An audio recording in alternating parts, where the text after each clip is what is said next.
इस समय हम वचन में देखेंगे और वचन में भजन संहिता 37 का 11 यहाँ कहा गया है कि धन्य है वे जो नम्र है, वो पृथ्वी के अधिकारी होंगे और बड़ी शांति के साथ वो आनंद मनाएंगे। आमीन। हम पढ़ेंगे भजन संहिता 37 का 11 हम पढ़ेंगे इस समय। परंतु नम्र लोग पृथ्वी के अधिकारी होंगे, परंतु नम्र लोग पृथ्वी के अधिकारी होंगे और बड़ी शांति के कारण आनंद मनाएंगे। बड़ी शांति के कारण आनंद मनाएंगे। आमेन, हालेलुया, प्रेज गॉड। प्रभु को महिमा। प्रभु का वचन यहाँ कहता है,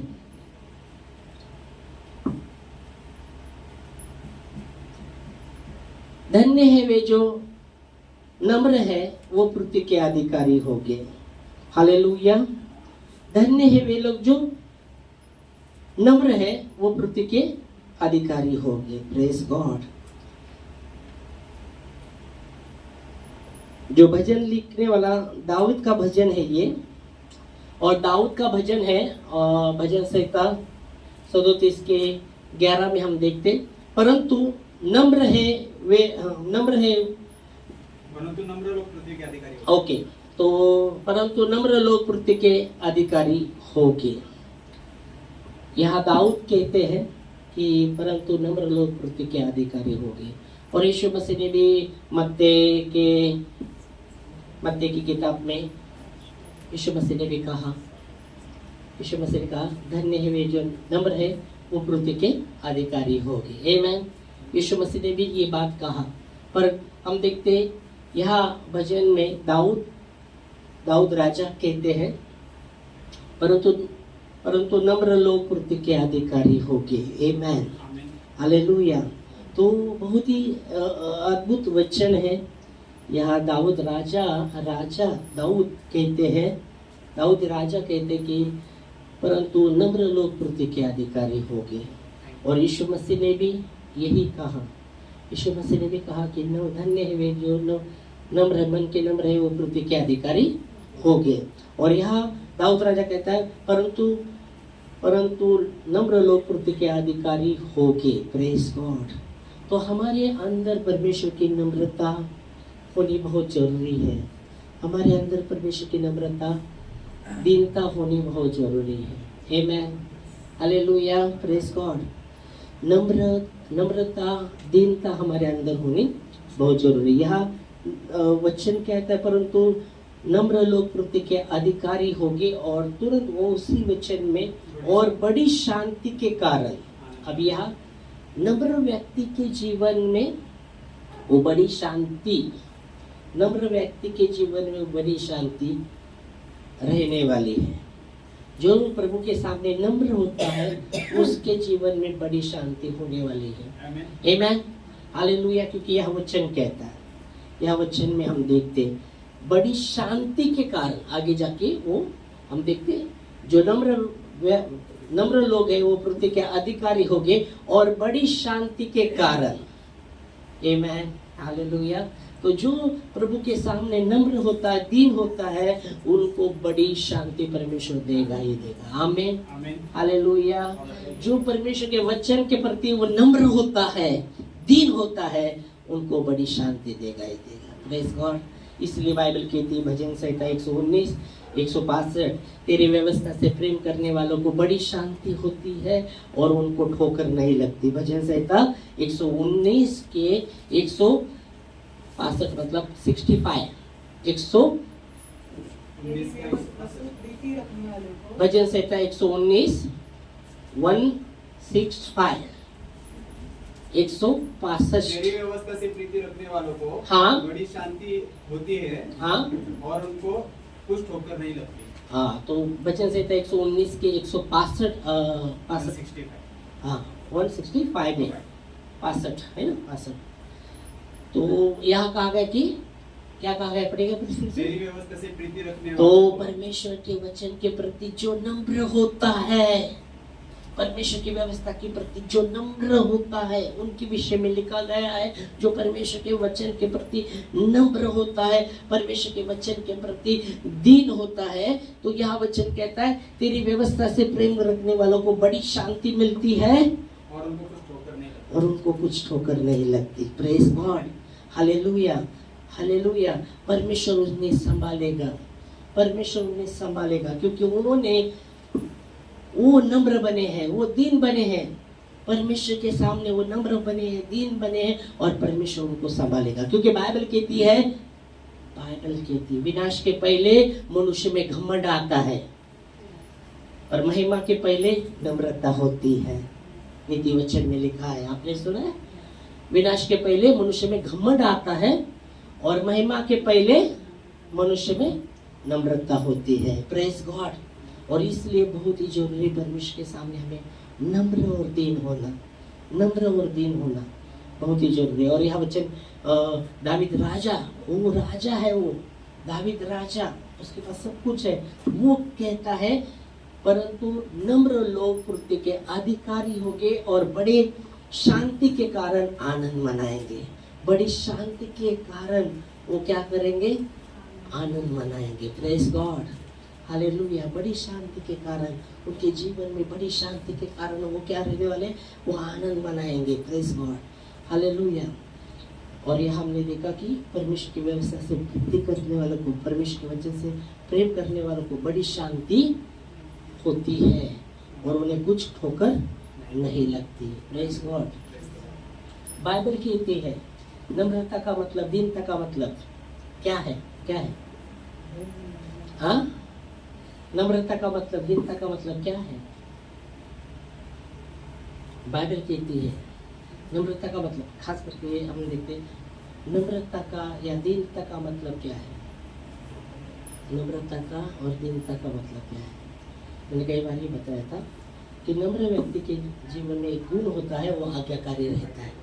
आज्ञाकारिता, नम्र या दीन जो व्यक्ति है वो आज्ञाकारिता में चलता है, आज्ञाता के कारण में वो चलता है। जैसे आप देखेंगे बाइबल कहते हैं एलिया के विषय में और एलिशा मालूम है? एलिया और एलिशा, एलिया और एलिशा।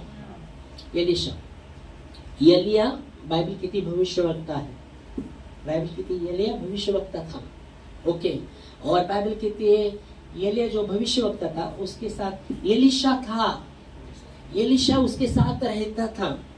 बाइबल कहती जहाँ वो जा रहा था उसके पीछे वो जाता था। उसका बहुत ही वो उसके अंदर वो नम्रता थी, दीनता थी। एलिया के पीछे वो चलता था, एलिया जो उसको कहता था वो करता था। एलिया के प्रति वो बहुत ही आज्ञाकारिता में चलता था। Hallelujah, praise God. मतलब एलिया का जो काम था वो करता था, इतना आज्ञाकारिता में वो चलता था। Praise God, hallelujah. इतना आज्ञाकारिता में चलता था, इतना वो हम देख सकते उसके अंदर वो नम्रता थी, दीनता थी, और इसलिए वो उसके अंदर अधीनता में वो चलता था। और बाइबल की जब एलिया का स्वर्गारोहण होने वाला था, फिर भी वो उसके पीछे चल रहा है, पीछे ही चल रहा है। एलिया कहते हैं एलिशा को, जा अब जा मत आ मेरे पीछे। फिर भी वो उसके पीछे ही चलता है, उसके पीछे ही चलता है। फिर जैसे वो चलता है फिर वो एलिया उसको पूछता है, हाँ तुझे क्या चाहिए? वो कहता है तेरे में जो आत्मा है उसका दुगना अभिषेक मुझे चाहिए। Praise God, hallelujah. तो एलिया बोलते ये तो कठिन बात मांगी तूने, पर अगर तू मुझे स्वर्ग में रोहन होता देखेगा तो हो जाएगा। Praise God, hallelujah. और बाइबल कहती अग्नि के रथ आते हैं और एलिया को उठाकर वो लेके चलते रहते हो स्वर्ग के ओर। तो एलिशा देखता रहता है उसको, और वो देखता रहा। बाइबल कहती जब एलिया उसको देखता है तो वो देख रहा था एलिशा को, एलिशा देख रहा था एलिया को, सॉरी। तो वो देख रहा है और ऊपर से एलिया एलीशा को देखता है, और जब वो उन्हें देखा कि ये देख रहा है, तो बाइबल कहती है एलिया के पास वो चद्दर था, उसके पास वो चद्दर था, वो फेंक देता है उसकी ओर। और बाइबल कहती जब वो चद्दर लेता है और ओढ़ता है, बाइबल कहती हाँ वो चद्दर ओढ़ता है अपने ओर, और बाइबल कहती उसका दुगना अभिषेक, एलिया का दुगना अभिषेक एलीशा पर उतरा। किस कारण? आज्ञा के कारण, आज्ञाकारिता के कारण। आमेन। बाइबल कहती परमेश्वर भी, प्रभु परमेश्वर के पुत्र इतने दीन हुए, इतने नम्र हुए, है ना, इतने आज्ञाकारी रहे। बाइबल कहती है हाँ, क्रूस की मूर्ति भी उन्होंने सही, इतने अपने आप को दीन किया, और इतना परमेश्वर के आज्ञाकारिता में वो चले। हालेलुया। तो बाइबल कहती यहाँ जो नम्र व्यक्ति है, देखो नम्र व्यक्ति, बाइबल कहती नम्र दीन व्यक्ति, उस पर परमेश्वर का अनुग्रह रहेगा, उस पर अनुग्रह रहेगा परमेश्वर का। आमेन। हमेशा उस पर अनुग्रह रहेगा, क्योंकि वो व्यक्ति जो नम्र है, दीन है, वो आज्ञाकारिता में चलता है, तो उस पर परमेश्वर का अनुग्रह हमेशा रहने वाला है। इसलिए बाइबल कहती है विनाश के पहले मनुष्य में घमंड आता है, पर महिमा के पहले मनुष्य में नम्रता आती है। Hallelujah, praise Lord. शमूएल कहता है कि तेरी नम्रता मुझे बढ़ाती है, तेरी नम्रता मुझे बढ़ाती है। तो हमें परमेश्वर के प्रति, परमेश्वर के वचन के प्रति आज्ञाकारिता में चलना बहुत ही जरूरी है। Hallelujah, praise Lord. और यहाँ दाऊद राजा भी यही कह रहा है कि नम्र लोग पृथ्वी के अधिकारी होंगे और बड़ी शांति के साथ वो आनंद मनाएंगे, बड़ी शांति के साथ वो आनंद मनाएंगे। Praise God, hallelujah. तो हमें नम्र बनने की जरूरत है, हमें दीन बनने की जरूरत है। Praise God. वो नम्रता, वो दीनता हमारे अंदर होनी बहुत जरूरी है। वो नम्रता, वो दीनता हमारे जीवन से दिखनी बहुत जरूरी है। हालेलुया। बाइबल कहती है अगर एक फल को आपको पहचानना है, तो उसके, एक पेड़ को आपको पहचानना है तो उसके फल से पहचान सकते हैं।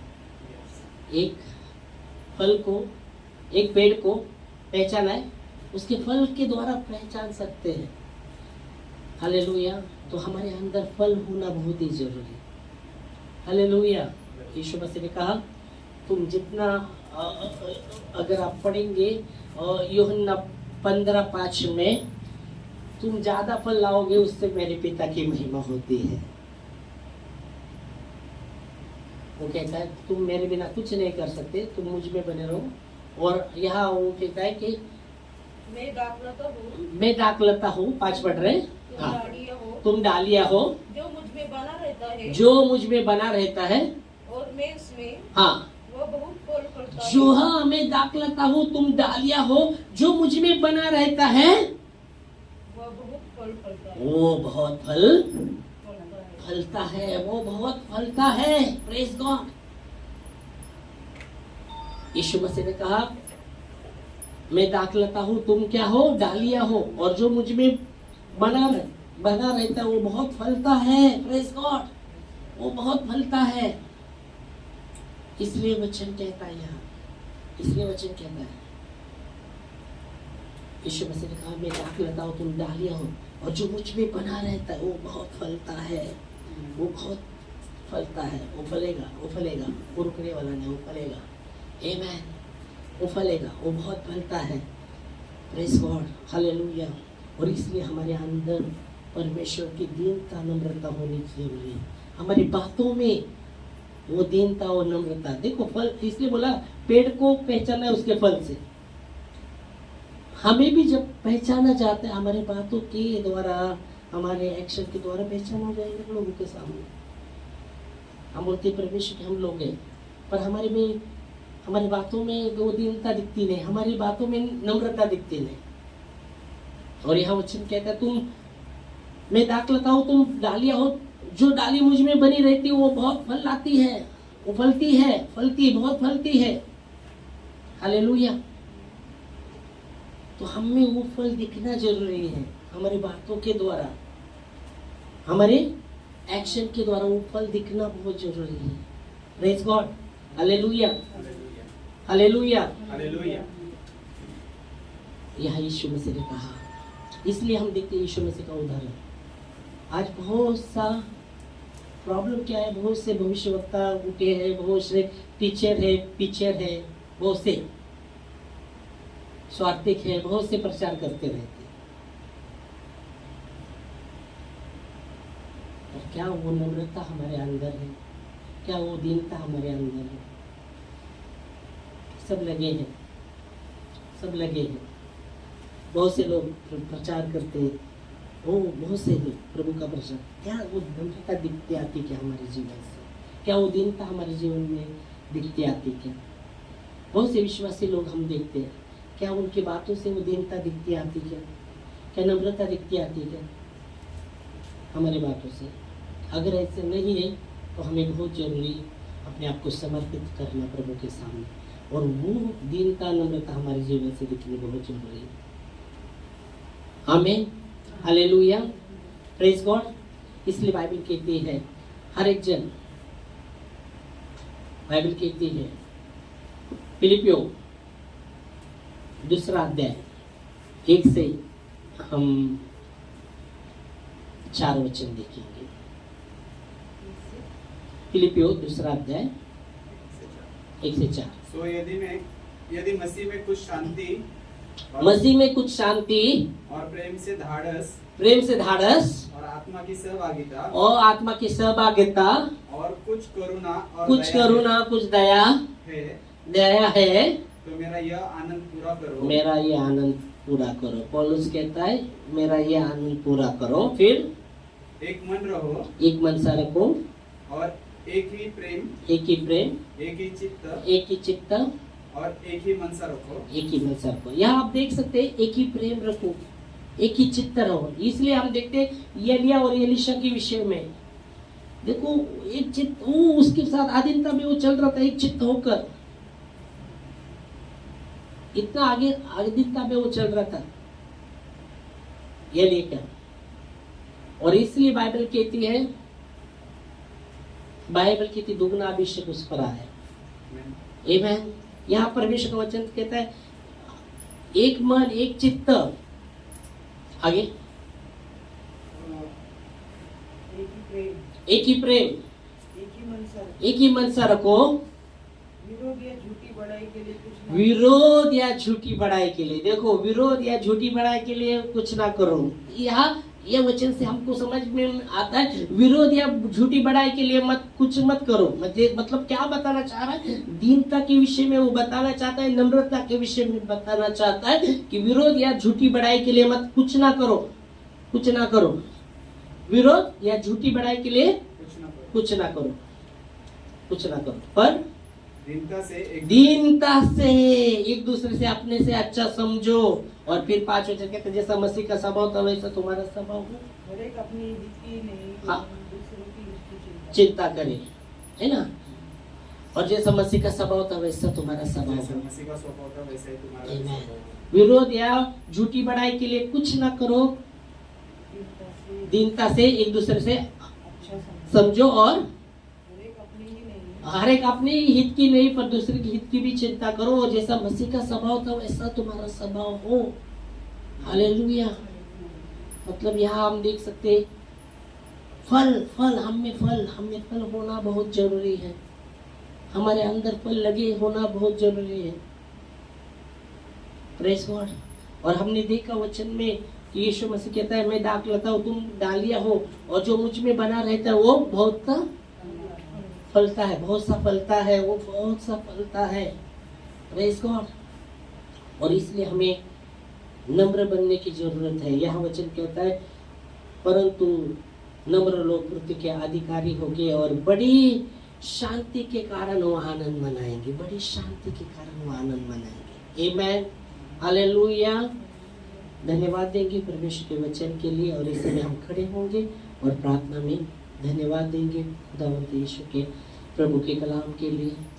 उसका वचन जो सत्य है, दुधारी तलवार से भी तीक्ष्ण है, हड्डी मांस को, मज्जा को पार करके प्राण और आत्मा को, मन के हर एक भेद को पार करके वो मन के हर एक बातों को